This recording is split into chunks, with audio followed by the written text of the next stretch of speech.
Hi friends, welcome to Tanu cooking hut. ನಾನಿವತ್ತು ಒಲೆ ಹಚ್ಚೋದು ಬೇಡ ಹಾಗೂ ಪಾಕ ಮಾಡೋ ಅವಶ್ಯನೂ ಇಲ್ಲ, ಕುದಿಸೋ ಅವಶ್ಯನೂ ಇಲ್ಲ. ಹಾಗೆ ಇನ್ಸ್ಟೆಂಟಾಗಿ 5 ನಿಮಿಷದಲ್ಲಿ ಸ್ವೀಟ್ ಮಾಡೋದನ್ನ ತೋರಿಸ್ತಿದ್ದೀನಿ. ಹಾಗಾದರೆ ಹೇಗೆ ಮಾಡೋದು ಅಂತ ನೋಡೋಣ ಬನ್ನಿ. ಒಂದು ಮಿಕ್ಸಿಂಗ್ ಬೌಲ್ಗೆ 1 ಬೌಲ್ ಮಿಲ್ಕ್ ಪೌಡ್ರ್ ಹಾಗೂ ಅದೇ ಬೌಲಿಂದ 3/4 ಬೌಲ್ ಪುಡಿ ಮಾಡಿದ ಸಕ್ಕರೆ.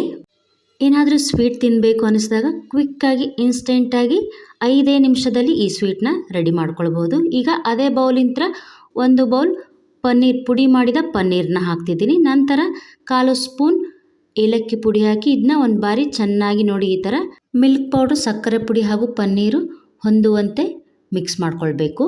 ಇದು ಈಗ ಮಿಕ್ಸ್ ಆಗಿದೆ. ಈಗ ಸ್ವಲ್ಪ ಪ್ರೆಷರ್ ಹಾಕಿ ಈ ಥರ ನೋಡಿ ಕಲಿಸ್ಬೇಕು.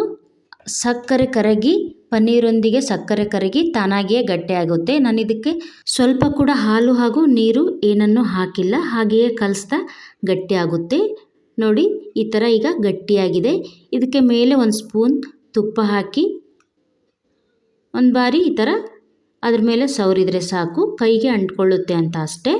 ನನ್ನ ಚಾನಲ್ಗೆ ನೀವು ಇನ್ನೂ ಹೊಸಬ್ರಾಗಿದ್ದರೆ ಈಗಲೇ ಪಕ್ಕದಲ್ಲಿರೋ ಬೆಲ್ ಬಟನ್ನ ಪ್ರೆಸ್ ಮಾಡಿ ಸಬ್ಸ್ಕ್ರೈಬ್ ಆಗಿ. ಇನ್ನು ಮುಂದೆ ನಾ ಹಾಕೋ ವಿಡಿಯೋ ನೋಟಿಫಿಕೇಷನ್ ಎಲ್ಲ ನಿಮಗೆ ಮೊದಲು ತೋರಿಸುತ್ತೆ.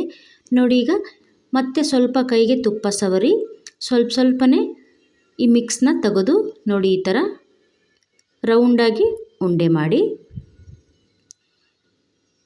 ನೋಡಿ. ಈ ಥರ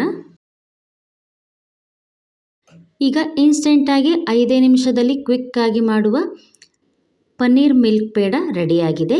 ನಾನು ಇದ್ರ ಮೇಲೆ ಡೆಕೋರೇಟ್ಗೋಸ್ಕರ ಬಾದಾಮ್ ಹಾಗೂ ಸ್ಯಾಫ್ರಾನ್ನ ಹಾಕಿದ್ದೀನಿ. ನೀವು ಯಾವುದೇ ಡ್ರೈ ಫ್ರೂಟ್ಸ್ ಸಹ ಹಾಕಬಹುದು. ಟೇಸ್ಟ್ ಮಾತ್ರ ತುಂಬ ಅದ್ಭುತವಾಗಿರುತ್ತೆ. ನಿಮಗೂ ಕೂಡ ಏನಾದರೂ ಸ್ವೀಟ್ ತಿನ್ನಬೇಕು ಅನಿಸಿದೆ, ಹಾಗಾದರೆ ಕ್ವಿಕ್ಕಾಗಿ ಈ ಪನ್ನೀರ್ ಮಿಲ್ಕ್ ಪೇಡನ ಟ್ರೈ ಮಾಡಿ.